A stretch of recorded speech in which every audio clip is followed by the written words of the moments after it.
ወወልድ ወመንፈስ ቅዱስ አሐዱ አምላክ። አቤቱ ጌታችን አምላካችን ንጉሳችን ሕይወታችን ብርሃናችን ተቀዳሚ ተከታይ የሌለ የአብ የባህሪ ልጅ ኢየሱስ ክርስቶስ ሆይ ከባህሪ አባትህ ከአብ ከባህሪ ሕይወት ከመንፈስ ቅዱስ ጋራ ክብርና ምስጋና አምልኮትና ውዳሴ ላንተ እናቀርባለን። በእጅጉ የምንወድሽ ንዕድ ክብርት የሆንሽ የአምላክ እናት ቅድስት ድንግል ጸጋሽ ረድኤትሽ በረከትሽ ከሁላችን ጋር ይሁን። ክቡር አባታችን መላከ ፀሐይ መምህር በቀለ ተሰማ የዚህ ታላቅ ቤተክርስቲያን ዋና አስተዳዳሪ፣ ክቡራን ሊቃውንተ ቤተክርስቲያን፣ ሚመናት ሁላችሁም ዘማሪት ሕይወትንም ጨምሮ አንድ አምላክ በሚሆን በአብ በወልድ በመንፈስ ቅዱስ ስም እንደምን ቆያችሁ? እንደምን አረፈዳችሁ? እንደምን ሰነበታችሁ? ልዑል እግዚአብሔር ሁላችንንም በሕይወትና በሰላም ጠብቆ ለዚህ ታላቅ ዕለት አድርሶናልና የአባቶቻችን አምላክ ልዑል እግዚአብሔር ስሙ የተመሰገነ ይሁን። የቅዱስ ጊዮርጊስ ተራዳይነት ከሁላችን ጋር ይሁን። እንደ እግዚአብሔር ቸርነት እንደ እግዚአብሔር ቅዱስ ፈቃድ ዛሬ የምንማማረው ታላቁ አባት ሶሎሞን በመኃልየ 6:10 ላይ የተናገረውን ኃይለ ቃል መነሻ በማድረግ ይሆናል። የምስጢር ባለቤት እግዚአብሔር አምላካችን ምስጢሩን ጥበቡን ለሁላችን ይግለጥልን። መኑ ይእቲ ዛቲ ይቺ ማናት ይላል። እስቲ አብረን እንበል። ይቺ በሉ እስቲ ማናት? ሶሎሞን እንግዲህ መንፈስ ቅዱስ የራቀውን አቅርቦለት የረቀቀውን አጉልቶለት በተለይ ስለ ቅድስት ድንግል ከተናገራቸው ትንቢታት መካከል መኑ ይእቲ ዛቲ ይቺ ማናት እንተ ትየውስ ከመ ጎህ እንደ ጎህ የምትጎበኝ ይላል። እንተ ትየውስ ካለ የምትጎበኝ እንደ ጨረቃ ያማረች እንደ ፀሐይ በራሽ ማናት ብሎ ጥያቄ ይጠይቃል። ይህንን ርዕስ የመረጥኩበት ትልቁ ምክንያት ዛሬ የቅዱስ ጊዮርጊስ ወርሃዊ ክብረ በዓል እንደሆነ እናውቃለን። ነገር ግን ባለፈው ከ3 ቀን በፊት ሰኔ 21 የክብር ባለቤት ጌታችን ለመጀመሪያ ጊዜ በእናቱ በቅድስት ድንግል ማርያም ስም በፊልጵስዩስ በ3 ደንጊያ ቤተክርስቲያንን የመሰረተበት ታላቅ በእውነት በዓል ሁላችንም አክብረናል። ይህ ርዕስ እንግዲህ ከቅዱስ ጊዮርጊስ ጋር ይህ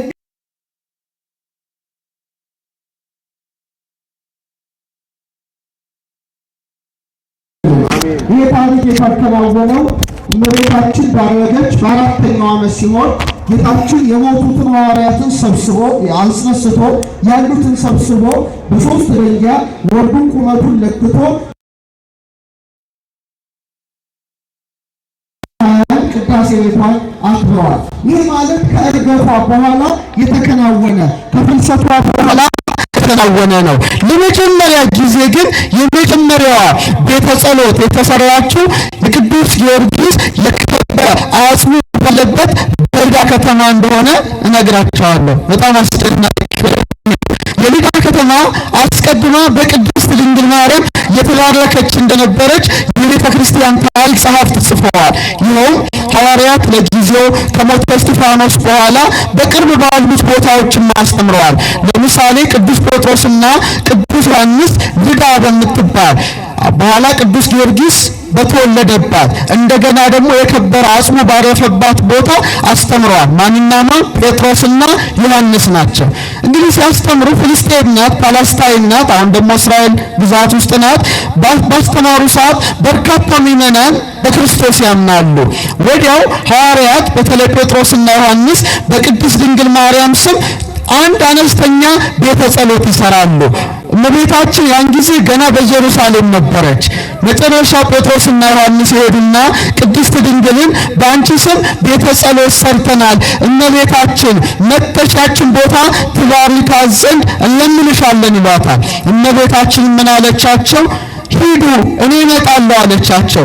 ወዲያው ለመጀመሪያ ጊዜ ጴጥሮስና ዮሐንስ እዛች ቦታ በደረሱ ጊዜ ለመጀመሪያ ጊዜ የቅድስት ድንግል ስዕሏ የማን ስዕል አልኳችሁ? የቅድስት ድንግል ማርያም ስዕሏ በእብነ በረድ ላይ ተቀርጾ ተገኝቷል። ይሄ ታላቅ ተአምር ነበር በጊዜ የተደረገው። ዘይተገብረ በእደ ሰብእ በሰው እጅ ያልተሰራ የሚባል በርካታ የስዕላት አይነት አሉ። ለምሳሌ ጌታችን 3 ስዕላት አሉት። የሰው ቀለም ብሩሽ ያልነካው ማንም ሰዓሊ ያልሳለው 3 ስዕላት አሉ። የመጀመሪያው ለምሳሌ አብጋር የሚባል አብጋር አራተኛ እኛ አቃሪዎስ እንለዋለን። በጽር ነው አብቃሪዎስ ይሉታል። በተለይ ሶርያን ይመራ የነበረ አብጋር አምስተኛ ይባላል። መልእክተኞች ይልካል ወደ ኢየሩሳሌም ጌታ ወዳለበት ጌታችን መጥቶ ሶርያን ፈውሳት አድናት ባለ ጊዜ ጌታ ደግሞ ምን አለ? ፊቱን ጠርጎ በሻሽ ማለት ነው በመንግል ጠርጎ ለመልእክተኞቹ ይሰጣል። ያን ጊዜ የጌታ የፊቱ መልክ ምኑ ላይ ታትሟል? ሻሹ ላይ ታትሟል። ያንን ወስደው ለአብጋር ሰጥተውታል። ዛሬ አርማንያ 100,000 ድርሃማቸው ላይ የአብጋር ንጉሥ ስዕል አለ፣ የታዲዮስ ስዕል አለ። በረከታቸው ይደርብን። ይሄ እንግዲህ አንደኛው ነው። ሁለተኛው ጌታ 6ኛው ፍኖተ መስቀል ላይ ማን መጣች? ምታቋት ቬሮኒካ መጣ። ሻሿን በሰጠችው ጊዜ ፊቱን ጠርጎ በሰጣት ጊዜ የጌታ ፊት ምን ላይ ታትሞ ተገኝቷል? ሻሿ ላይ ታትሞ ተገኝቷል። ሶስተኛው ልብሰ መግነዙ ነው። ዛሬ ቱሪን ጣሊያን በሚገኘው በመጥምቁ ዮሐንስ ስም በተሰየመው ቤተ መቅደስ ላይ የጌታ መግነዙ አለ። መግነዙ ላይ ምኑ ታትሟል? የሾህ አክሊሉ ታትሟል፣ ፊቱ ታትሟል፣ የተገረፈበት የጀርባው ሁሉ እጥራቱ ሁሉ ታትሟልና እዛ ላይ የምናገኘው የጌታ ስዕል ዘይተገብረ በእደ ሰብ በሰው እጅ ያልተሰራ እንደሚባል ለመጀመሪያ ጊዜ እዛ እብነ በረድ ላይ ታትሞ የተገኘው የቅድስት ድንግል ማርያም የመጀመሪያው ሰው ያልሳለው ሰው ያልሰራው ሉቃስ የሳላት ስዕል አለች እናውቃለን። በርካታ ስዕላትን ስሏል ወደ 8 የሚጠጉ። ይሄኛው ግን በሰው እጅ ያልተሳለ እመቤታችን ራሷ እንግዲህ በድንቅ ተአምሯ እንዲከናወን ያደረገችው ነው። ወዲያው እመቤታችን ተገኘች። በተሰበሰቡት ሕዝቦች ደስ አላትና ለስዕሏ ምን ሰጠች ይላል? ኃይልን ሰጠች። ዕውራንን የሚያበራ ሽባዎችን የሚተረትር አልፎ ተርፎ በርካታ ሕሙማን ያለባቸውን ሁሉ የሚያድን እንደሆነ ያን ቦታ ባርከዋለች። እመቤታችን እኛን ተባርከን። ያ እንግዲህ ለመጀመሪያ ጊዜ በልዳ የተባረከችው በቅድስት ድንግል ማርያም ናት እና እመቤታችን በባረከችው ቦታ ደግሞ ማን ተገኘ? ታላቁ ሰማዕት ቅዱስ ጊዮርጊስ ተገኘ። በእርግጥ ቅዱስ ጊዮርጊስ ቀጶዶቅያ አሁን ተርኪ ነው የተወለደው። እናቱ ግን ምንድናት? ልዳዊት ናት። በኋላ ደግሞ መካነ ተጋድሎውን ከፈጸመ በኋላ ቅዱስ ጊዮርጊስ ያረፈው የት ነው? ልዳ ነው። በረከቱ ይደርብን። ስለዚህ እመቤታችን ቅድስት ድንግል ማርያም መገለጧ በብዙ መልኩ ይነገራልና በዛሬው ትምህርታችን እንግዲህ መኑ ይእቲ ዛቲ እቺ ማን ናት ብሎ ሰሎሞን እንደተናገረ እመቤታችን እንዴት እንደተገለጠች ለወዳጆቿ በተናጠል ተገልጻለች፣ ለሕዝብ ደግሞ ሚሊዮኖች እያዩት ተገልጣለችና ከልዳ ጀምሮ የቅድስት ድንግልን መገለጥ ዛሬ እንደ እግዚአብሔር ቸርነት እንማራለን። እግዚአብሔር አምላክ ምስጢሩን ጥበቡን ለሁላችንም ይግለጥልን። ታዲያ ከልዳ ሳንወጣ ያን እብነ በረድ ላይ የተቀረጸው በቅድስት ድንግል ስዕል ለማየት በርካቶች ከተለያዩ ሀገሮች መምጣት ጀመሩ። በዚህ ጊዜ የነበረው ንጉሥ ዩልዮስ የሚባል ከሃዲ ወታደሮቹን ልኮ በሉ የእመቤታችንን ስዕል አጥፉ ብሎ ይልካቸዋል። እነሱም ማፍረሻ መሮ ይዘው እብነ በረዱን ሲመቱት እንደገና ይቀልጣል።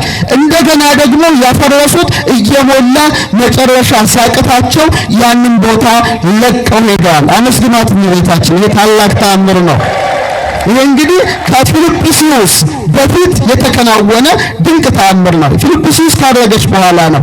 ሁለተኛው የእመቤታችን ቤተ ጸሎት በመባል የሚታወቀው ጌታ ከመመስረቱ አስቀድሞ ያዕቆብ ወልደ ዘብዴዎስ በ40 ዓመተ ምህረት ላይ በይብሮ ወንዝ ባሻገር የሰራት በቅድስት ድንግል ማርያም ስም የተሰየመች ቤተ ጸሎት ናት። ስለሷ ታሪክ ልንገራችሁ። በጣም አስደናቂ ታሪክ ነው። እመቤታችን በኢየሩሳሌም በነበረችበት ጊዜ ሐዋርያት ደግሞ ወደ የአህጉረ ስብከታቸው ተልከዋል። ያዕቆብ የዮሐንስ ወንድም ወልደ ዘብዴዎስ ማለት ነው የደረሰው የዛሬዋ ስፔን በምትባለው ሀገር ናት። ስፔን እንግዲህ ብዙዎቻችሁ ምናልባት በእግር ኳስ በምናምን ልታውቋት ትችላላችሁ። ያን ጊዜ በሮማውያን ግዛት የነበረች ናት። ያዕቆብም ሄዶ ወንጌልን ሰበከ። ነገር ግን ያመኑት ሰዎች 8 አይሞሉም። በጣም ደክሟል፣ በጣም ለፍቷል። ነገር ግን ሰው ሊያምንለት በክርስቶስ ሊቀበል አልቻለምና በጣም ያዝን ነበረ እና ያዕቆብ ወልደ ዘብዴዎስ ወልደ ነጎድጓድ በኋላ ኢብሮ በምትባል ወንዝ ዳር ከጥቂት ደቀ መዛሙርቱ ጋር ማልቀስ ጀመረ። ጌታዬ መድኃኒቴ ኢየሱስ ክርስቶስ ሆይ ያንተን ስም ሰበኩኝ፣ ነገር ግን ሰዎች ሊያምኑ አልቻሉም ብሎ በጣም አለቀሰ፣ በጣም አዘነ። አሁን የእመቤታችን መገለጥ በ40 ዓመተ ምህረት ጥቅምት ላይ ነበር የሆነው። ስቅስቅ ብሎ ሲያለቅስ ቅድስት ድንግልን መላእክት አጅበዋት ኢያሰጲድ በሚባል የእብነ በረድ ደንጊያ ላይ ሆነ በታላቅ ግርማ ድንግል ማርያም ተገለጸችለት። ክብር ይግባት እናታችን። መኑ ይትዛቲ እንተ ትየውስ ከመጎ ሰናይት ከማወር ወብሪት ከመፀሐይ እንዳለ እንደ ፀሐይ እያበራች ተገለጠችለት። ያን ጊዜ ደነገጠ። የቆመችበትም ምሰሶ ነበረ። ያ ምሰሶ በኢያሰጲድ ማዕድን የተሰራ ነው። መላእክት ይዘውት ነበረ። ልጄ ያዕቆብ ብላ ጠራችው። ልጄ ያዕቆብ አትዘን። በዚህ ቦታ ልጄ ኢየሱስ ክርስቶስን የሚያመልኩ እምነታቸው እንደ ምሰሶ እንደ ቆምኩበት ምሰሶ የጸና ምዕመናን ይኖራሉ። አይዞ ብላ እመቤታችን ያን የኢያሰጲድ ደንጊያ ለማን ሰጥታው ሄደች? ለሐዋርያው ያዕቆብ ሰጥታው ተሰወረችው። ይሄ እንግዲህ ሁለተኛ መገለጧ ነው ማለት ነው። በሕይወተ ሥጋ ሳለች ያን ጊዜ ያዕቆብ በታላቅ መንፈሳዊ ሐሴት ተሞልቶ ዞሮ አስተማረ። ወዲያው እግዚአብሔር የሰውን ልቡና ከፍቶ በክርስቶስን ማመን በዛች ቦታ ሰፋ። በኋላ እንግዲህ ያዕቆብ ተመልሶ ኢየሩሳሌም በሰማዕትነት አርፏል። ደቀ መዛሙርቱ ግን እንደገና የከበረ ሰውነቱን ወስደው እዛ ቦታ ቀብረውታል። የእመቤታችን በረከት ይደርብን። ያ የእመቤታችን የሰጠችው ስጦታ ዛሬ ድረስ በክብር ተቀምጧል። በወርቅና በነሐስ ተለብጦ ምዕመናን ያንን ምሰሶ ጀርባውን ይሳለሙታል። ዛሬ አውሮፓ ውስጥ ካሉት ታላላቅ ካቴድራሎች ከሚባሉት መካከል እመቤታችን የተገለጸችበት ቦታ ላይ የታነጸው መቅደስ ነው። ከቃሉ ጋር ናችሁ? በጣም ይገርማል። የእመቤታችን መገለጥ ምን ያህል በረከት እንደሆነ ምን ያህል ረድኤት እንደሆነ ይሄ እንግዲህ በፊልጵስዩስ ለሐዋርያት ከመገለጧ በፊት ለወንጌላዊው ለያዕቆብ የተገለጠችለት መገለጥ ነው። ዛሬ ስፔን ብትሄዱ ድንግል ማርያም የተገለጠችበት ይህ በዓል ብሔራዊ በዓል ተደርጎ ለአንድ ሳምንት ይከበራል። በስንት ሳምንት አልኳችሁ? ከጥቅምት 1 ጀምሮ አንድ ሳምንት መንግስት ብሔራዊ በዓል አድርጎ ዘግቶት አወር ሌዲ ኦፍ ዘ ፒላር የምሰሶዋ እመቤት በመባል ትታወቃለች። የምን እመቤት? ድገሙት እስቲ። ዋው! የስፔኖች ሁሉ ጠባቂያችን ናት ይላሉ። እኛ ለምሳሌ ብራችን ላይ እንኳን የተሳለው ወፍ ነው። መቄዶንያ ብትሄዱ ብራቸው ላይ ማለት ነው መገበያ ብራቸው ላይ ቅድስት ድንግል ማርያም የተሳለችው ማናት? የተሳለችው እመቤታችን። ከጀርባው ደግሞ ቅዱስ ገብርኤል ተስሏል።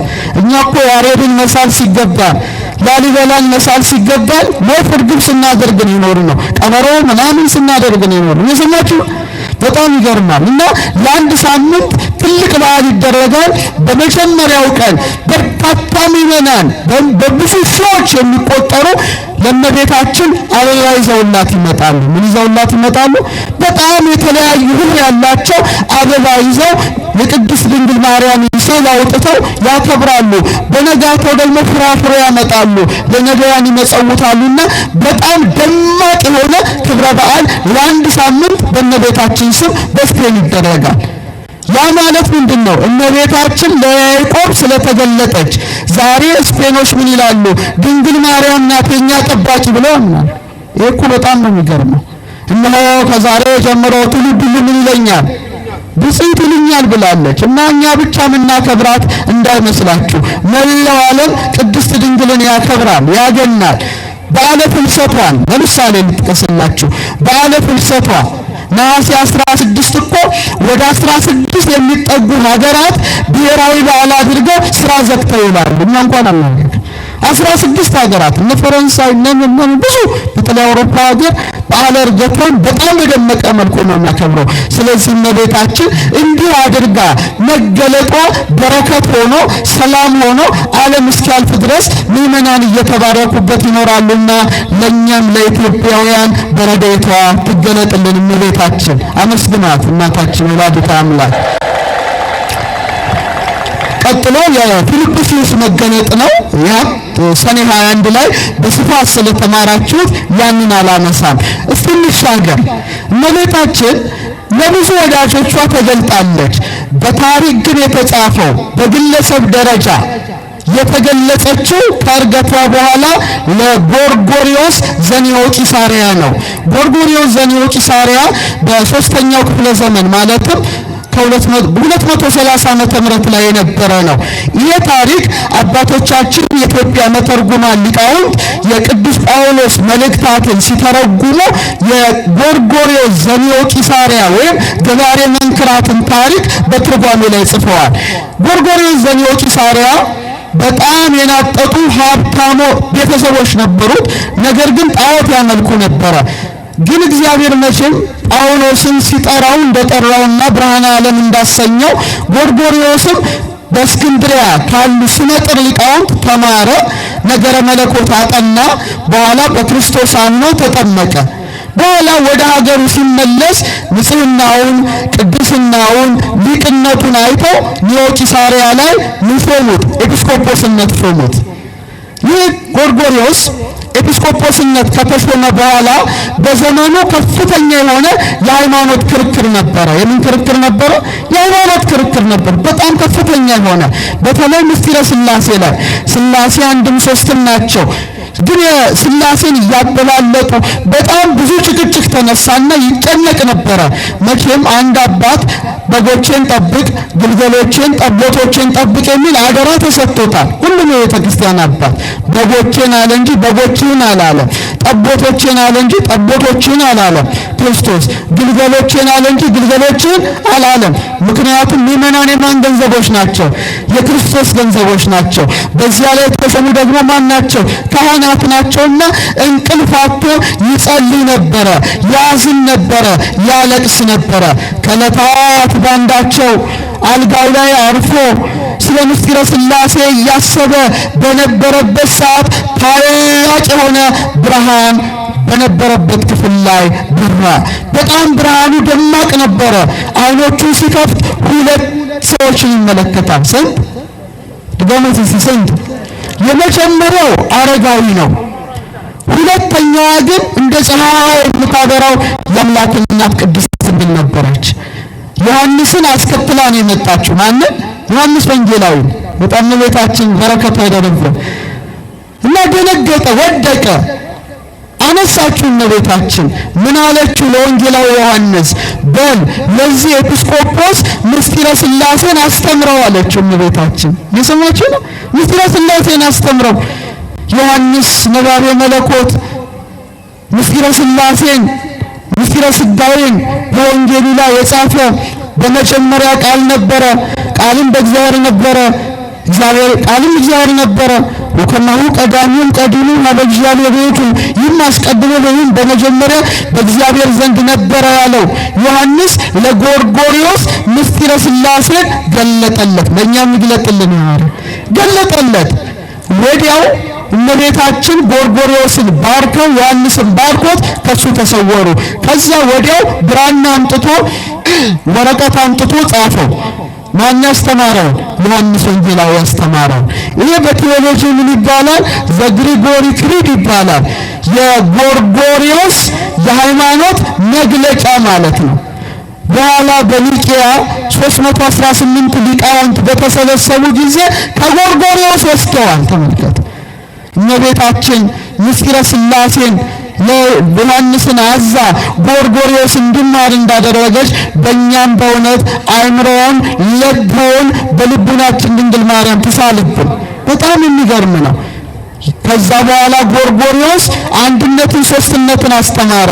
የሚገርማችሁ በሙሉ አሳምኖ በምስጢረ ሥላሴ ላይ ያለውን ብዥታ አጥርቶ እሱ ሀገሩ ሲገባ 17 ብቻ አማኞች ነበሩ። ስንት ብቻ? 17 ብቻ። ሲሞት ግን የከተማው ሕዝብ ሁሉ አምኖ 17 አረማውያን ብቻ ነበር የቀሩት። ማን ነበረች አጠገቡ? እናታችን ወላዲተ አምላክ ቅድስት ድንግል ማርያም ነበረች። ዛሬም በረድኤት ትገለጥልን። በጣም ይገርማል። እና ታላላቅ ተአምራትን አደረገ። ለዚህ ነው ጎርጎርዮስ ገባሬ መንክራት ትለዋለች ቤተክርስቲያን። በጣም ተራራዋ ፈልስ ነበረ፣ እንደ ሙሴ ባህሪ ከፍል ነበረ፣ አልፎ ተርፎ ይሰወር ነበረ። ስለዚህ ይህ ጻድቅ በእውነት መባረኩ የአምላክ እናት ቅድስት ድንግል ብትገለጥለት ነውና ዛሬም በእውነት ድንግል ማርያም ለኛ ትገለጥልን።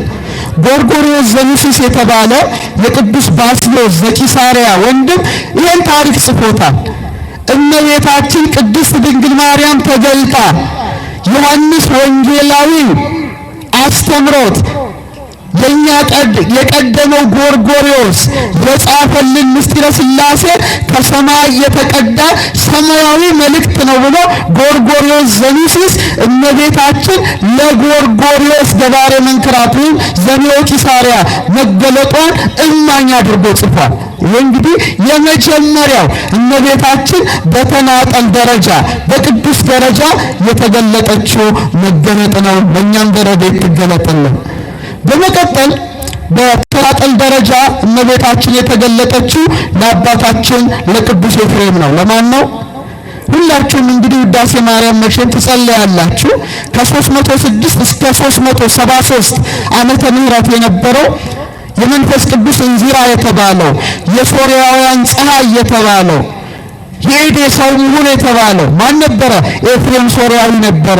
እመቤታችን በጣም አጥብቆ ወዳት ነበረ። ከመውደዱ የተነሳ ከሉቃስ ወንጌል ወበሳድስን ጸሎተ እግዝእትነ ማርያምን 64 ጊዜ ጸልይ ነበር በየቀኑ ማለት ነው። እና ምን ይላል መሰላችሁ? እንደናንተ ስራ ስጭኝ አይደለም ምስክርነቱ። ሸክላ ሰሪ ነው። ያችን ትንሽ ለዕለቷ ይቀረውን መስዋዕቶ የእመቤታችን ምስጋናዋ እንደ ሰማይ ኮከብ እንደ ምድር አሸዋ በስቶልኝ እንደ ምግብ ተመግቤ ጠግቤ እንደ ልብስ ለብሼ ተጎናጽፌ እያለ ይመኝ ነበረ።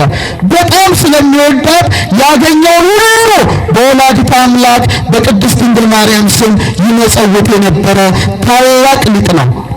ወደ 400 መጻሕፍት ጽፏል። እንካልኳችሁ ይገርማል። እስካሁን አሉ፣ ብዙዎቹ ተቃጥለዋል። ሶዘመን የሚባል አንድ የቤተ ክርስቲያን የታሪክ ጸሐፊ የቅዱስ ኤፍሬም ድርሰታቱን በሙሉ አንብቦ በመስመር ቆጠራቸው። 1 2 3 4 ብሎ ሲቆጥር 3 ሚሊዮን ይመላሉ። ስንት ይመላሉ? 3 ሚሊዮን። በጣም እኮ ይገርማል። የመንፈስ ቅዱስ እንዚራ ተብሏል በጊዜው። ይህ አባት ከዕለታት ባንዳቸው ሰኔ ላይ ነው፣ ሰኞ ነው። ተግባሩን ጨርሶ ተቀምጦ ሳለ እመቤታችን አእላፍ መላእክትን አስከትላ እሱ ወዳለበት ወረደች። ክብር ይግባት እናታችን በታላቅ ግርማ። ደነገጠ። ወድሰኝ ያለችው አመስግነኝ።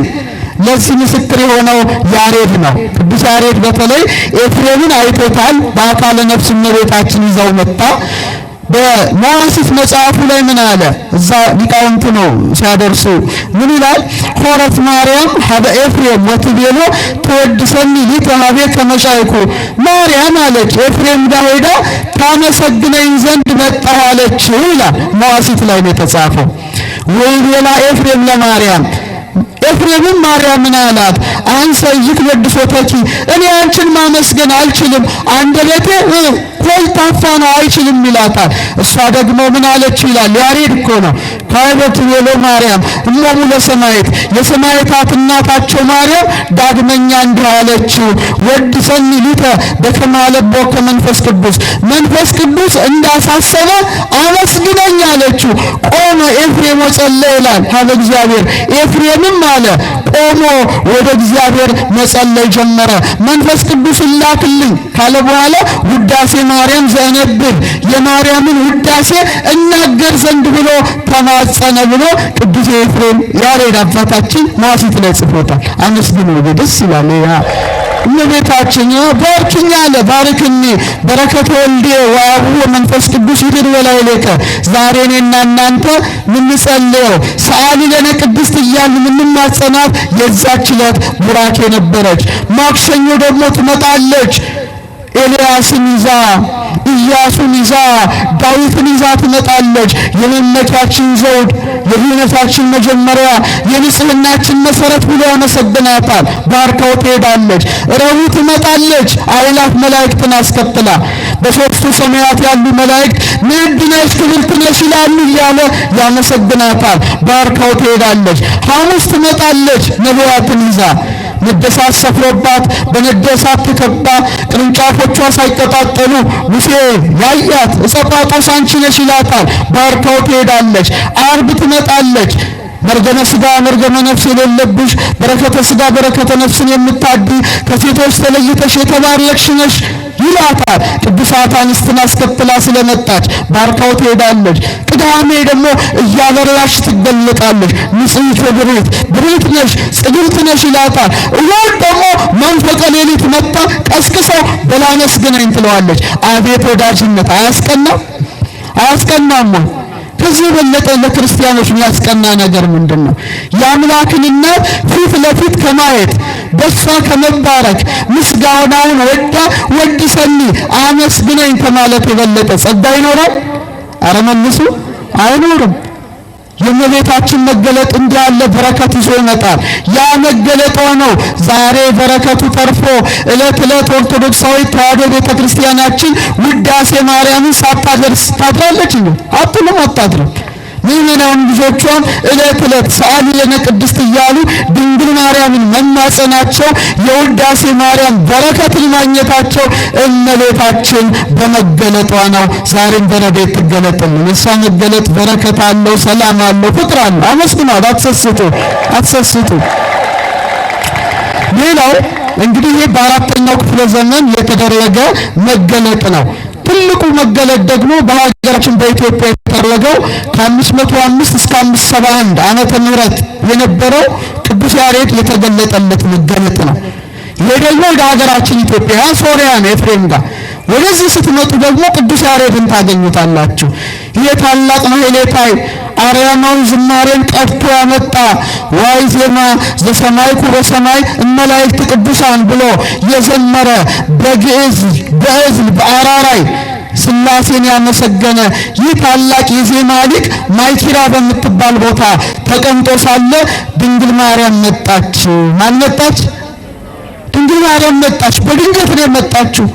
ያሬድ እያስተማረ ነው። ወዲያው የአምላክ እናት ቅድስት ድንግል በታላቅ ግርማ ያውም ሀገራችን ኢትዮጵያ አክሱም ላይ ተገለጠች። አታመሰግኑ? ኢትዮጵያ እኮ የኛ ታሪክ ነው። ግን ስትመጣ ብቻዋን አልነበረችም። ሁለት ሰዎች አስከትላ መጣለች በአጸደ ነፍስ። የመጀመሪያው ውዳሴዋን የደረሰው ኤፍሬም ነው። 3:2 አንደኛው። ሁለተኛው ቅዳሴዋን የደረሰው አባ ሕርያቆስ ነው። ጎሳ ልቤ ቃለ ሰናይ ወአነ እድ ቅዳሴ ለማርያም ያለ አዘዘች። ኤፍሬም አለችው ቅዱስ ኤፍሬምን ውዳሴን ሕርያቆስ ቅዳሴን ለያሬድ ንገሩት። ቅዱስ ያሬድ በጣዕመ ዜማ ሲያመሰግነኝ መስማት እፈልጋለሁ አለች እመቤታችን በብርሃን ዙፋን ላይ ተቀምጣ አክሱም ጽዮን ማርያም። ወዲያው ቅዱስ ኤፍሬም ውዳሴውን አባ ሕርያቆስ ቅዳሴውን ለማን ነገሩት? ለያሬድ ነገሩት። ዮሐንስ ወንጌላዊ ለጎርጎርዮስ እመቤታችን አዛው እንደጻፈ ማለት ነው። ወዲያው ቅዱስ ያሬድ ያን ሰምቶ በዜማ እመቤታችንን ኢትዮጵያ የተቀደሰች ሀገራችን ኢትዮጵያ አመሰገናት። ድንግል ማርያም ተገለጠችለት። ይህ ትልቅ ጸጋ ነው፣ ትልቅ በረከት። ያ በረከቷ ነው ዛሬ ቤተክርስቲያን 14ቱ ቅዳሴያት በዜማ መደረሳቸው፣ ካህናቱ ቅዳሴውን መቀደሳቸው የድንግል ማርያም መገለጥ ውጤት ነው፣ ሌላ አይደለም። ከዛ በኋላ ነው ቅዱስ ያሬድ ሌሎቹን ቅዳሴያት በሙሉ በዜማ የደረሳቸው። መጀመሪያ ቅዳሴ ማርያምን በዜማ ደረሰ፣ በመቀጠል ሌሎቹን ጨረሳቸው። የእመቤታችን በረከት ይደርብን እና ድንግል ማርያምን ስላያት ቅዱስ ያሬድ ፊት ለፊት ሆነው ስላያት ውበቷን ገለጠ። ምን አለ መሰላችሁ? እምነ ፀሐይ ያቢ ብርሃኗ አለ ከፀሐይ ብርሃን ይበልጣል ይላል። ከምን ብርሃን? ከፀሐይ ብርሃን አንቀጸ አድኅኖ አልባቲ ሙስና ነውር ነቀፋ የሌለባት የድኅነት ደጃፍ ናት። በክብር ወበስብሐት ስርጉስና ውበቷ እመቤታችን ውበቷ እኮ ነው። ደምግባቷ ያማረ ያጌጠ የተዋበ የተሸለመ ነው። አማን በአማን መሶብ ዘመና እውነት በእውነት መና ኢየሱስ ክርስቶስን የተሸከመች መሶበ ወርቅ ናት አለ እመቤታችን እየተመለከተ መሶበ ወርቅ ናት እመቤታችን። ቀጠለ ነጽሩ ሊተ ድንግል እኅትንተ መዓዛ አፍሃ ይጼን ፍረተ ያፏ መዓዛ አለ እንደ ሽቱ የሚያውድ እመቤታችን መዓዛዋ የተለየ ነው። እንደ ሽቱ የሚያውድ የታተመች አዳራሽ ኧረ ድንግል ማርያምን ተመልከቱልኝ ይላል። ይሄን ያለው ማን ነው? ቅዱስ ያሬድ ነው። እየተመለከታት እኮ ነው። እግዚእትነ ለቃል መዝገቡ ለፀሐይ ለሃቡ ለወርቅ ክበቡ ፍሬስ ያኪለ በሉ ይጠቡ አንት ይስዚያሌቡ እግዚእትነ ለቃል መዝገቡ እመቤታችን አላት የቃል ማደሪያው ነሽ የፀሐይ ግለቱ ይላታል። የፀሐይ ምኑ ድገሙት። የፀሐይ ምኑ ግለቱ የጨረቃ ክበቡ አንቺ ነሽ። ያንቺን ፍሬ የበሉ አለ ይጠብሉ እንደማለት ነው። ይጠብሉ ያቀቃሉ አንቺ አለ ልብ የምታስደርጊ እንጨት ዛፍ ነሽ ይላታል እመቤታችን። አቤት እመቤታችን! አሁን ብዙዎቻችሁ ፀሐይ እየሞቃችሁ ነው አይደል? እኛን ቀዝቃዛ ቦታ ያለ ነው። እመቤታችን ምን አለ? የፀሐይ ግለቱ ሲድገሙት ሲበሉት ፀሐይ ቀላል አትምሰላችሁ። ዛሬ አስፈሪ የጦር መሳሪያ ኒኩለር ነው አይደል? ኒኩለር ቦምብ ኒኩለር አንድ የተተኮሰ ማለት ኃያላኑ ቢታኮሱ ቢያንስ ወደ ቢሊየን የሚጠጋ ሰው እንደ ቅጠል ይረግፋል በጥቂት ደቂቃዎች ውስጥ። ለዚህ ነው ተፈራርተው ኒኩለር የማይተኩሱት። ጥቂት ኒኩለሮች እንኳን ቢተኮሱ ማለት ነው ከባድ ነው። ጨረሩ አደገኛ ነው። ኦዞን ተወጣውት በቃ ዩቪሬስ የለም በጣም አደጋ ነው። እግዚአብሔር ግን የሚገርማችሁ የምታዩት ፀሐይ ሃይድሮጅንን ወደ ሂሊየም ሪአክት ስታደርግ በቅጽበት የመቶ ሚሊዮን ኒኩለር ቦምብ ኃይል አላት። ታውቃላችሁ? ፀሐይ የምና ስንት አልኳችሁ ቁጥሩ? እስካሁን ዓለም ላይ ያለው ኒኩለር መሳሪያ 15000 ምናምን አይሞላም። አሜሪካ ወደ 5000 ምናምን አላት። ራሻ ወደ 7000 ምናምን በጣም የተወሰኑ 100-200ም አላቸው።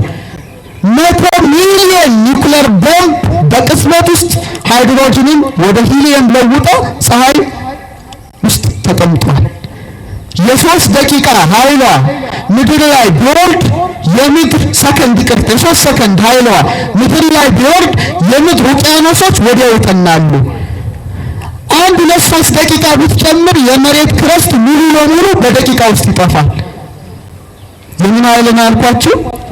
አረማልሱ የፀሐይ ፀሐይ በዚህ ደረጃ ኃያል ከሆነች ድንግል ማርያም በማኅፀኗ የተሸከመችው እውነተኛውን ፀሐይ የፀሐይን ፈጣሪ ኢየሱስ ክርስቶስን ነው። ግን አልተቃጠለችም እናታችን። አይደንቅም? አልተቃጠለችም። የሚያስደንቅ ነው። በጣም ያስደንቃል። በጣም እኔና እናንተ እንኳን ጧፍ ደጃችሁ ይዛችሁ ስታበሩ ልክ ጫፍ ላይ ሲደርስ ትጥሉታላችሁ። ለምን? እጃችሁ እንዳያቃጥል ጧፍ መያዝ አቅቷችሁ ማለት ነው። የጧፍ እሳት መንካት አንችልም። ድንግል ማርያም እኮ የተሸከመችው እሳት መላእክት የማይቀርቡትን እሳት ነው። በቃለ ኃይሉ ዘፌት ትበረደ ድንግል በከርሳ አድመረት ነደ እንግርማ እገሉ ሙሴ ዘረደ እመወላዲቶ ኮነቶ ገሃደ ክረምት አለ ያሬድ በረዱን ሊፈረካክሰው ሙሴ ሲና ተራራ ላይ የተንቀጠቀጠለት ነዲዱን እሳት ድንግል ማርያም አለ በማኅፀኗ ተሸከመችው። መሸከም ብቻ አይደለም እናቱን ወላጁን ሆነችውና ውበቷን ስላየ ቅዱስ ያሬድ ምን አለ? እግዚእትነ ለቃል መዝገቡ የቃል ማደሪያው ለፀሐይ ለሃቡ የፀሐይ ግለቱ ካለ በኋላ የጨረቃ ክበቡ አንቺ ነሽ ይላታል። የምን ክበቡ? እስቲ የምን ክበቡ? እመቤታችን ጨረቃ እኮ ናት። አታውቁም? ራሷ ጨረቃ ሶሊያና ትባላለች። ጨረቃ ስንት ቅርጽ አላት? በቀላሉ ስንት ቅርጽ ያላት ይመስላችኋል? እሺ እኔ ልንገራችሁ። ነው አስትሮኖሚ ውስጥም ስላለው ጨረቃ ከእመቤታችን ጋር ያነጻጸረው ሰሎሞን ነው። ሰናይት ከመሆን እንደ ጨረቃ ያማረች ናት ይላል። ቅዱስ ያሬድ ግን ስላያትና ስለተናገረ በጥቂቱ ላስቀምጥላችሁ። የመጀመሪያ ጠፍ ጨረቃ ትባላለች። ጠፍ ጨረቃ ማለት ብርሃን የሌላት ማለት ነው። ማለት ወጥታይ ፀሐይ ሲወጣ ትወጣለች፣ ፀሐይ ሲገባ አብራው ትገባለች። ያን ጊዜ ጨረቃን በሰማይ ላይ ማየት አይቻልም። ያ የጨረቃ አንዱ ፌዝ ሰሌዳ እመቤታችን በሐና ማህፀን ውስጥ የነበረችበትን ጊዜ ይወክላል። የዘመኑ ነው ኦርቶዶክሳዊ በሐና ማህፀን ውስጥ የነበረችበት ቢሆንም ጨረቃ ባትወጣም ባትታይም ከፀሐይ ጋር አብራለች። ድንግል ማርያም ምንም በሐና ማህፀን ብትኖርም የማን ጸጋ ጠብቋታል? የመንፈስ ቅዱስ ጸጋ። እግዚአብሔር ይስጥ ሙቱኬ ጰራቅሊጦስ ዘአቀባ ለድንግል እምከርሰማ ከመ ይትጌጂ ለዓለም። ድንግል ማርያምና ጨረቃ ናት። ከዛ ልክ በሶስተኛው ቀን አካባቢ በአራተኛው ማጭድ መስላ ትታያለች። አትታይም? በምዕራብ አድማስ ሆና ፊቷን ወደ ምስራቅ አድርጋ ምዕራብ ናት። አስተውሉ። ጫፎቿ ደግሞ አቅጣጫቸው ወዴት ያመለክታሉ? ወደ ምስራቅ። ምናልባት ቀን አይጥላችሁና በረሃ ውስጥ ወይም መርከበኛ ሆናችሁ ብትሄዱ አቅጣጫ ቢጠፋችሁ ኮምፓሳችሁ ቢበላሽ ጨረቃን ማየት ብቻ አቅጣጫ እንድትለዩ ያደርጋል። ሁሌ የማጭዷ ጫፍ የሚታየው አቅጣጫው ቢጠቁሙ ወዴት ነው? ወደ ምስራቅ። ወደ ምን አቅጣጫ? በቃ ምስራቅን ካወቃችሁ ምዕራብ፣ ሰሜን፣ ደቡብ ቀላል ነው። እና ኦርቶዶክሳውያን ያቺ ፊቷን ወደ ምስራቅ አድርጋ እንደምትወለድ ድንግል ማርያምን እውነተኛዋ ምስራቅ ፀሐይ የሚወጣባት ምስራቅ ሆና ተወለደች። የጨረቃ መወለድ ማለት የእመቤታችንን ልደት ያመለክታል። በኋላ ጨረቃ ምን እየሆነች ትመጣለች? ብርሃኗ እየጨመረ እያደገች እንደምትመጣ ድንግል ማርያምን በንጽህና በቅድስና በቤተ መቅደስ እያደገች መጣች። አስገራሚው ነገር አሁን ነው። አሁን ጨረቃ ልክ በ15ኛው ቀን በስንተኛው ቀን አልኳችሁ? በ14ኛው ማታ ልክ ለ15ኛ ከመሸ በኋላ እንደ 15 እንቆጥራለን። ፀሐይ በምዕራብ አቅጣጫ ጨረቃ በምስራቅ አቅጣጫ ትሆንና ሙሉ በሙሉ የፀሐይ ብርሃን ላይ ያርፋል ጨረቃ ላይ። ያኔ ምን ትባላለች? ሙሉ ጨረቃ ስትበሉ ደምቃ ትታያለች። ልክ 15ኛው ቀን ልክ ድንግል ማርያምም 15 ዓመት ሲሞላት ቅዱስ ገብርኤል ተገልጦ ጸጋን የተመላሽ ብሎ ብስራቱን አሰማት። እውነተኛውን ፀሐይ ኢየሱስ ክርስቶስን በማህፀኗ ተሸከመች። ክብር ይግባው። ጨረቃችን ናት እመቤታችን። ከዛ እንደገና 15 ቀን ሕጸጽ እያደረገች እንደምትቆይ ድንግል ማርያምም በቤተ ዮሐንስ 15 ዓመት ኖራ ሄዳለች። ከዚያ ተለይቷል። በረከቱ ወደንብን። ስለዚህ ለወርክ በሉ ያንቺን ፍሬ የበሉ ይራጠቃሉ፣ አንቺ ልብ የምታስጠርጊ ዛፍ ነሽ ብሎ በእውነት ቅዱስ ያሬድ አከበራት። ክብር ይግባው አባታችን። የእሷ መገለጥ ውጤት ነው ይሄ ሁሉ እና እመቤታችን በተገለጠች ቁጥር ለምድራችን አንድ ገጸ በረከት፣ ለቤተ ክርስቲያናችን ታላቅ ስጦታ ይዞ ይመጣል። ዛሬም በረድኤት ትገለጥልን። አንድ ሁለት መገለጦችን ነግሬያችሁ አበቃለሁ። አሁን ወደ 7ኛው ክፍለ ዘመን እንሂድ። ያሬድን ካየን ደግሞ እስቲ ወደ ስፔን እንሂድ። ደቅስዮስ ታውቃላችሁ፣ ሰምታችኋል። ከ657 እስከ 667 አካባቢ የተደረገ ተአምር ነው። ማለትም 7ኛው ክፍለ ዘመን የቶሌዶ ሊቀ ጳጳስ ነው። ደቅስዮስ ጥልጥልያ ይለዋል የእመቤታችን ተአምር። ቶሌዶ ማለት ነው ስፔን የነበረ ሰው ነው። ደቅስዮስ ሊቅ ነበረ። በዘመኑ የእመቤታችንን ዘላለማዊ ድንግልና የካዱ የሄልፊዲስ ቅሪቶች ተነስተው ቤተ ክርስቲያንን ይበጠብጡ ነበረ። ደቅስዮስ በዚህ በጣም ያዝን ነበረ። ንጹሕ የሆነ ኤጲስቆጶስ ነበረ። በኋላ ለነዚህ መናፍቃን መልስ መስጠት አለብን ብሎ መጻሕፍት መጻፍ ጀመረ። ያዘጋጀው መጽሐፍ እንዴት ያስለቅሳል መሰላችሁ? በግጥም ነው ያዘጋጀው። ልክ እንደ አባ ጊዮርጊስ ዘጋስጫ እንዚራ ስብሐት በግጥም እያደረገ የድንግል ማርያምን ዘላለማዊ ድንግልና የሚተነትኑ መጽሐፍት ጻፈ። ተአምሯን ሰበሰበ። ይልቁኑ ቅዱስ ገብርኤል ያበሰራትን በዓል ደግሞ ታኅሳስ 22 ደግሞ ደራርቦ አከበረ። እመቤታችን እንዴት የሚያገለግላትን ዋጋ እንደምትሰጠው ነው የምነግራችሁ። ከዕለታት ባንዳቸው የሌሊት ጸሎታቸውን ጨርሰው ካበቁ በኋላ ልክ ጠዋት ላይ በድንገት ቤተ መቅደሱ በታላቅ ብርሃን ተሞላ። በጣም አስደንጋጭ ነበረ። ሕዝቡ ሁሉ ሸሽቶ ወጣ። መቼም እኛ እንደው እንችላለን እንላለን እንጂ የሆነ ነገር ብልጭ ቢል እዚህ ግቢ ሰው አይኖርም። ይኖራል? አረ ነገር ይኖራል። እንደው ስንተውትና ለምሳሌ ቤተክርስቲያን ቅዱሳን መላእክት እንዳሉ እናውቃለን። አንድ መልአክ እንኳን ቢታይ እኮ ማንም አይኖርም። ይኖራል? ሁሉም ፈርቶ የሚሸሸው እና በድንገት ብርሃን ሲበራ ሕዝቡ ሁሉ ከመቅደሱ ተጠራርጎ ሸሸ። እሱ ብቻውን ቀረ። ልክ ወደ መንበሩ ሲጠጋ ድንግል ማርያም መንበሩ ጋር ነበረች። መላእክት ዙሪያዋን ከበዋት ነበረ። ልጄ ደቅስዮስ አለችው። ልጆች የተበረን ቤታችን በአንተ ደስ ብሎኛል አለች። በአንተ ደስ ብሎኛል፣ በንጽሕናው ተደስቻለሁ።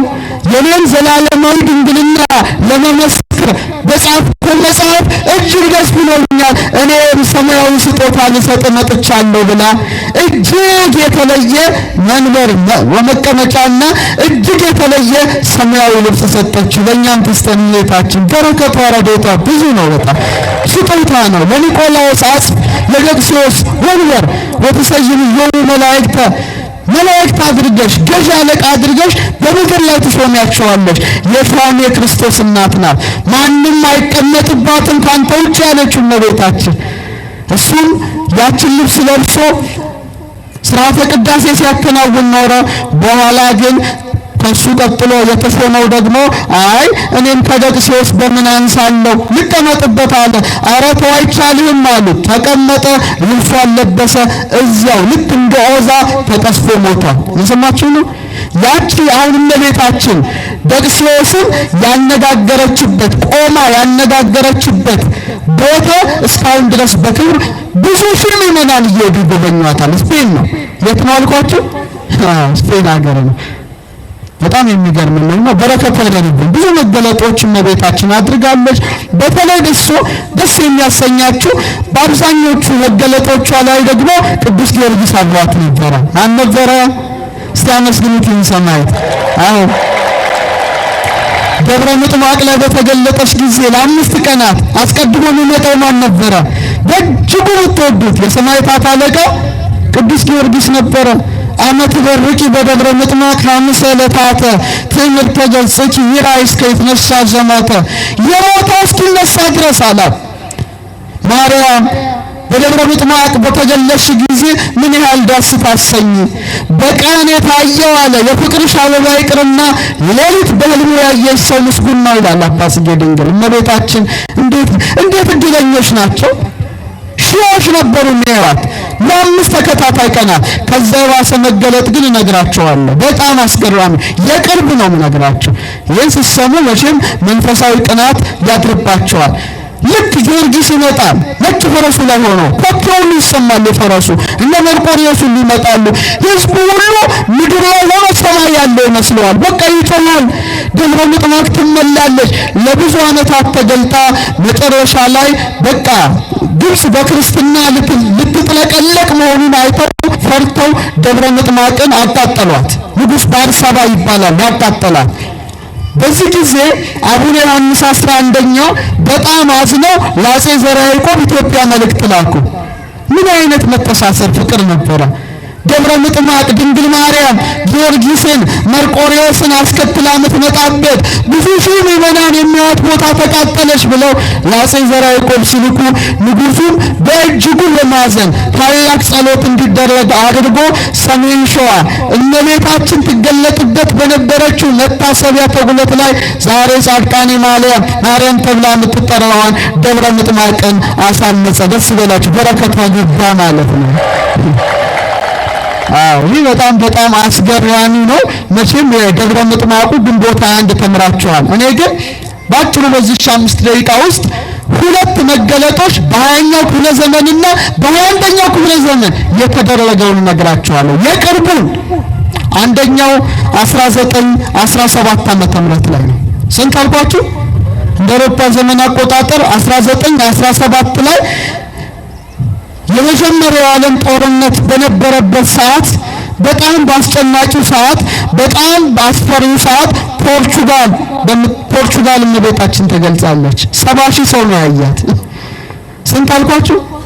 1917 ታሪክ የመዘገበው ነው። ፖርቹጋል ፋቲማ በምትባል ቦታ ላይ እመቤታችን አስቀድማ በሶስት ሕፃናት ተገለጠች። እድሜያቸው አንዱ 7 10 የሚሆኑ ናቸው። ጥድ ዛፍ ስር በድንገት ታላቅ የሆነ የመብረቅ ብርሃን ወረደ። ቀና ብለው ሲመለከቱ በታላቅ ብርሃን አጊጣ፣ ዛሬ እመቤታችን የኪዳነ ምሕረት ስዕል እንደሚባል ሰማያዊ መጎናጸፊያ ከውስጥ ነጭ ለብሳ በታላቅ ብርሃን ተገለጠችላቸው። ለእኛም ትገለጥልን። ለሶስት ሕፃናት እኮ በጣም መጻፍ አይችሉ ማንበብ አይችሉ እረኞች ነበሩ። ለተከታታይ 6 ቀናት ትገለጥላቸው ነበረ እና ሕፃናቱ ድንግል ማርያም ተገለጸችልን እያሉ እንትን ሲሉ ሰው ያፌዝባቸው፣ ሰው ያሾፍባቸው ነበረ። እንደውም በዛ እምነት አልባ በነበረ ሰዓት በሉ እነዚህ ሕፃናት ወስዳችሁ እሰሯቸው ተብለው ሕፃናቱ ታሰሩ። የስንት ዓመት ናቸው አልኳችሁ? የ7 ዓመት የ10 ዓመት ሕፃን። በኋላ እመቤታችን ምን አለቻቸው? ጥቅምት ላይ እገለጻለሁ ትላቸዋለች። ምን ላይ? ጥቅምት ላይ። ያን ሁሉ ነገሩ ድንግል ማርያም ትገለጣለች። በዛን ዘመን ይገርማችሁ ታሪክ የጻፈው 70 ሺህ ሰዎች ተሰበሰቡ። ስንት ሺህ? እምነት የለሾች ተሰበሰቡ፣ ሳይንቲስቶች ተሰበሰቡ፣ አማኞች ተሰበሰቡ። ምን ያልተሰበሰበ አለ? ጋዜጠኞች ተሰበሰቡ። ድንግል ማርያምማ ስትገለጥ ማወቅ አለብን ብለው ማለት ነው። ያቺ ቀን የተለየች ቀን ነበር። ዛሬ ሀገሪቱ ብሔራዊ በዓል አድርጋ የምታስበው ቀን ነው። በጣም ከፍተኛ የሆነ ዝናብ ዘነበ። ልብሳቸው በሰበሰ፣ ሜዳ ሁሉ ጭቃ በጭቃ ሆነ። ድንገት ሳያስቡት ታላቅ ብርሃን ከሰማይ መጣ። በጣም አስፈሪ ነበር ነው የሚለው። ብርሃኑ በጣም ያስጨንቃል። እንደውም ፀሐይ ተነቅላ ምድር ላይ የወደቀች እስኪመስል ድረስ ሕዝቡ ሁሉ ማየት አቅቶት ጮኸ። ማየት አንፈልግም አንቺን አለ። ደነገጠ። ሞት መሰለው። እየሰማችሁ ነው? 70 ሺህ ሰዎች ለ10 ደቂቃ በቃ ያሉበት ቦታ ብርሃኑ የተለየ ነበረ። ማየት እስከማይችሉ ድረስ አይናቸው ሊጠፋ እስኪቃረብ ድረስ ነው ያ ብርሃን የወረደው። እግዝእትነ ለቃል መዝገቡ ለወርቅ ክበቡ ለፀሐይ ላህሉ የፀሐይ ግለጡ አላት ያሬድ። እውነት ነው። ህዝቡ ጮኸ። እመቤታችን በቃ ይቅርታ እንጠይቃለን አለ። አላመነ ሁሉ። ያን ጊዜ ኤቲስቶች እምነት የለሾች እንኳን ወደ ክርስትና የገቡበት ክስተት ነበረ። ወዲያው ከ10 ደቂቃ በኋላ ያ መገለጥ ሲርቅ ጭቃ የለ፣ ልብሳቸው የበሰበሰ ሁሉ ንጹሕ ሆኖ እያመሰገኑ ገብተዋል። ደስ ይበላችሁ። ይህ ትልቁ መገለጧ ነው። የመጨረሻ ምነግራችሁ ግን መገለጧ የዘይቱን መገለጥ ነው። 21ኛ ክፍለ ዘመን በ1960 መቼ አረ ነገሩ በ1960 መጋቢት 24 አቤት እንዴት ያስደንቃል! ዘይቱን ማርያም ግብጽ ብሎም ሲገለጥበት ኖራለች። ይሄ ግን የተለየ ነው። የፖርቹጋልን በሉት የደብረ ምጥማቅን በሉት ይሄኛውን የሚተካከል አልነበረም። ምክንያቱም 3 ዓመት ሙሉ ነው የተገለጸችላቸው። ለምን ይቱላችሁ ለዚያ ተጠቀሙበትም? እናንተ ቲክቶክ ነው አይደል የምታዩት? ሰምታችሁ ተፈንተው አርቲስት ገሊት ምን በላች፣ ምን ለበሰች፣ ገሌ ምን ሆነ፣ አባ ገሌ እንደዚህ ተፈጠረ። እስቲ ተመልከቱ። ዘ አፓሬሽን ኦፍ አወር ሌዲ ሜሪ አት ዘይቱን ቸርች ብላችሁ ጉግል አድርጉ እስቲ። አቤት የነበረው ጸጋ! ይህ ታሪክ ታሪክ የመጀመሪያው እዛ ቦታ እመቤታችን በስደቷ ከልጇ ጋር ያረፈችበት ቦታ ናት። ካይሮ ላይ ነው የምትገኘው። እመቤታችን ተሰዳ መቁስቋምን ስትባረክ ነበረ። ደብረ ምጥማቅ እነዛን ሁሉ እዛ ቦታ አርፋበታለችና ሆቴል ሊሰራ ሲል እመቤታችን ተዋለችው። ቤተክርስቲያንን ስራ በዚህ ቦታ ታላቅ ተአምር አደርጋለሁ ብለው ተሰውራ ነበረ። ከዛ በኋላ ከብዙ ዓመት በኋላ ነው በድንገት መጋቢት 24 በ1960 አካባቢ ጋራዥ አለ ቤተክርስቲያኑ ፊት ለፊት። አሁን ለቤተክርስቲያኑ ተሰጥቷል። ፋሩቅ መሐመድ አቷ የተባለ ሰው ሜካኒክ ነው። ጥገና ላይ ሳሉ እጁ ሊቆረጥ በጣም በሽተኛ ሆኖ በነጋታው እኮ ሊቆረጥ ነው ይሄ ሰው። እና ከጓደኞቹ ጋር ሆነው የሜካኒክ ስራቸውን ሲሰሩ እመቤታችን መጋቢት 24 ጉልላቱ ላይ አያዩት። የቤተ ክርስቲያኑ ጉልላቱ ላይ እና የመሰላቸው መሐመድ ፋቅ አንዲት መነኩሴት ጉልላቱ ላይ ወጣ ራሷን ወርውራ ልታጠፋ ነው የመሰለው። አራቱ ውረጂ ይላል። ወዲያው ብርሃን እየደመቀ መጣ። ትኩር ብለው ሲመለከቷት የትሕትና ንግሥት እመቤታችን እጇን እንደዚህ አድርጋ እጅ እየነሳች በጉልላቱ መካከል ነበረ የምትመላለሰው። እመቤታችን መሆኗን አወቁ። ማርያም ብለው ጮሁ ሙስሊሞቹ መጀመሪያ። ወዲያው ይሄ መገለጧ ሲሰማ የካይሮ ሕዝብ ግልብጥ ብሎ ወጣ። እጅግ ብዙ ብርሃን ነበረ። መላእክት በአምሳለ አርጋብ በዙሪያ ሲመላለሱ ይታይ ነበረ። ያ እጁ የሚቆረጠው ሙስሊም ድኗል። ዓይኑ ያልበራ ጆሮ ያልሰማ ከካንሰር ያልተፈወሰ አልነበረም። መገለጧ ደግሞ የሚገርማቸው አንድ ቀን ብቻ አይደለም፣ ለተከታታይ 3 ቀናት ለ3 ዓመት እኮ ነው። ለስንት ዓመት? እግዚኦ ምን ትሉታላችሁ? ከ1960 እስከ 63 3 ዓመት ሙሉ ተገልጻላችኋለች። ስንት ዓመት? አያስቀናችሁም? አያስቀናንም? ክርስቲያኖች ሚሊዮኖች ነው ያዩት። ያን ቀን የመጀመሪያ መገለጥ ሲሰማ ከካይሮ ከምን ተሰባሰበው ብቻ 250 ሺህ ሰው ነበረ። ስንት ሺህ ሰው? 250 ሺህ። በኋላ በቃ እየተሰማ ከሌላው ዓለም የሮማ ካቶሊክ ቤተክርስቲያን እንኳን ልካለች መልእክተኞቿን ለማረጋገጥ። መልእክተኛ ከሮማ ማለት ነው። የሰማሽ ነው። በዘመኑ የነበሩት ጀማል አብደል ናስር የተባሉት የግብጽ መሪ ይሄ ነገር አሉ። በቃ በዛ ህዝቡ በጣም ከባድ እኮ ነው 3 ዓመት። አረ ነገር ክርስቲያኖች የሆነ ነገር ዘዴ ፈጥረው ሊሆን ይችላል፣ ምናልባት መብራትም አድርገው ሊሆን ይችላል ብለው የካይሮ ከተማ መብራት እንዲቋረጥ አደረጉ። ነገር ግን እመቤታችን አማናዊ ተአምር ነው። ምን መቋረጥ ይችላል? ደምቃ ታየች እመቤታችን 3 ዓመት ብርሃን ለብሳ ማለት ነው። አመስግኗት፣ አይዟችሁ፣ አሰስቱ። ያ ማለት ያቺ ቅጽበት ክርስቲያኖች ሊጠፉ የታወጀበት ቅጽበት ነበር። ለምን መሰላችሁ? የ6ቱ ቀን ጦርነት እስራኤል አካሂዳ ግብፅን አፈር ከድሜ ያስጋጠችበት ጊዜ ነበር። እስራኤል ኃያል ሀገር ናት። የ6 ቀን ጦርነት ለብልባ ግብፅን አሸንፋለሁ ብላ ነበር። አደቀቀቻት። ተስፋ ቆረጠ ህዝቡ። ምናልባት ከእስራኤል ጋር የተመሳጠሩት ክርስቲያኖች ሳይሆኑ አይቀሩም፣ በቃ መጥፋት አለባቸው የሚል ሐሳብ፣ ክፉ ሐሳብ በህሊናቸው በሰረጸ ሰዓት የአምላክ እናት ደጋፊ ሆና ጉልላቱ ላይ ተገለጸ። ሰላም ወረደ። በቃ ሙስሊሙም ክርስቲያኑም አይሁዱ ሁሉም ያት ነበረ።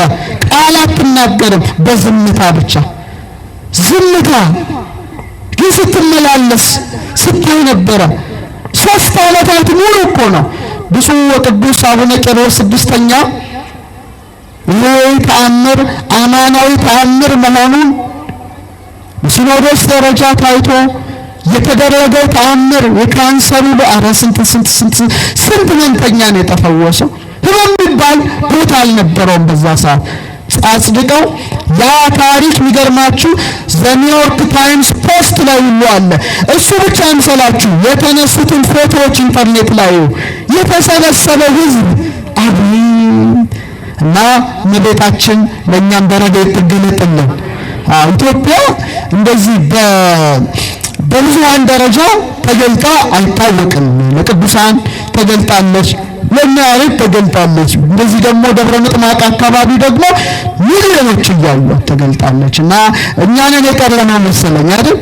ለምንድን ነው እኛ አትገለጥልን? አንደኛ አንቆርብም፣ ስጋው ደግሞ አንቀበልም። ይዘታሞች ነን። የት አለ ቆረብኩ?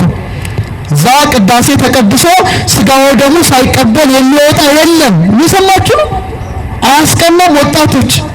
ስጋው ደግሞ ሳይቀበል የሚወጣ የለም፣ ነውር ነው። ንጉሥ ሰው እሺ ተውት፣ ወደ ንጉሥ አትሂዱና አንድ በጣም የሚወዳችሁ ሰው ግብዣ ጋበዛችሁ። ቤቱ ምንድነው የጋበዛችሁ? ምሳ ሊሆን ይችላል።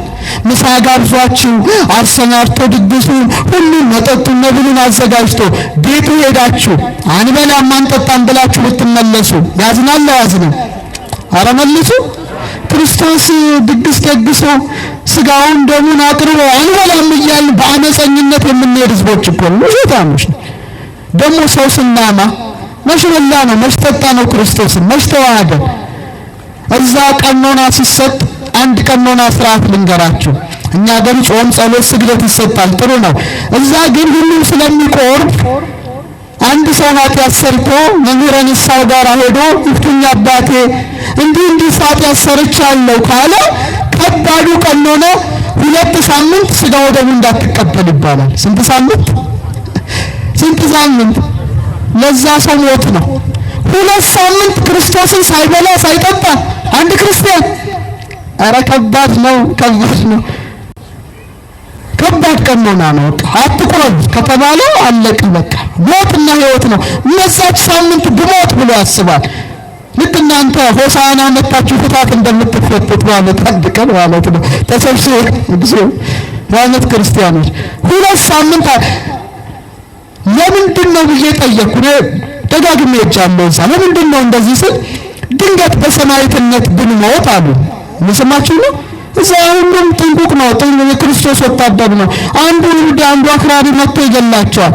ክርስቶስን ሳንበላውና ሳንጠጣው ወደሱ መሄድ የለብንም ይላሉ። እኛ በሰማዕትነት መሞት በቂ ይመስለናል። እነሱ ግን ሳንበላው ሳንጠጣው እንዴት ወደ እውነተኛው አምላክ እንሄዳለን ብለው ሁሌ ተዘጋጅተው ይኖራሉ። ሁሉም ያገቡት በቤተ ክርስቲያን ነው። ሁሉም ያገቡት በድንግልና ሕይወት ነው። ካገቡም አይፋቱም፣ አለቀ። ካይሮ ላይ እየሰማችሁ ነው። ሆቴል ቤት ባልና ሚስት ካልሆኑ ደብዳቤ ካላሳዩ ሆቴል አይገቡም። እንደኛ መንዘላዘል የለም። የእርጎ የሚባል መንዘላዘል የለም። የባልና የሚስት ወረቀት አሳይቶ ሁሉም እንደዚህ ነው። ስለዚህ እመቤታችን ባትገለጥ ነው የሚገርመው እንጂ ባትገለጥ ነው የሚገርመው። ልጇን እየወደዱ ብትወዱኝስ ምን ጠብቁ? ትእዛዜን ጠብቁ። ትእዛዙ ምንድነው? ስጋዬን የበላ ደሜን የጠጣ የዘላለም ሕይወት አለው። በቃ የልጇን ትእዛዝ ጠብቁ። እናን ጠብቅም።